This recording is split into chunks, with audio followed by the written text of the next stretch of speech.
Allahu Ekber. Allahu Ekber. Bismillahirrahmanirrahim. Hürmetli Atom kanal karavçılar, Assalamu alaikum ve rahmetullahi ve berekatuh.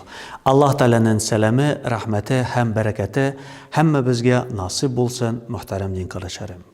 İzgi Ramazan ayının ahırına sanavlı kinler kaldı. Bu ayının sınıgı 10 kini in kadirli kinler hem mübarek dinlerden hesaplana. Ucbu dinlerinin arasında in kıymetli mukaddes bir kiçe var, o Kadir kiçesi. Mağlum bulgança bu izgi kiçede Allah Teala Muhammed Aleyhisselam Hazretlerine Kur'an indire başlagan. Sökle bulgan Peygamberimiz Muhammed sallallahu aleyhi ve sellem hadis-i şerifinde aytken "Tehayyenu leyletil kadr fil ashril awahir." Kadir kiçesin Ramazan'ın sınıgı 10 kininde ketigiz. Kadir kiçesi yaşarıp koyulgan hem anı izlerge gerek.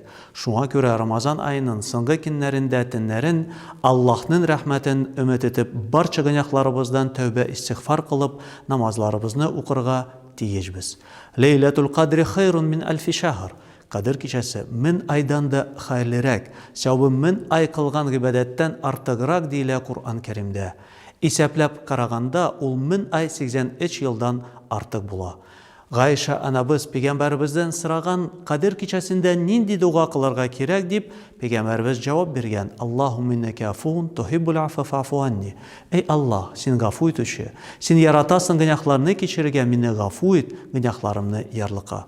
Şul sebeple her birimiz de ucbu kalgan Ramazan kinlerimizin kaderini bilip tiyişli revişte ucbu kişilerini ötkerge gıbedet kılıp dualar okup tövbe etip uzdırga Allah Rabbimiz her kasımızga nasip o müyesser eylesin.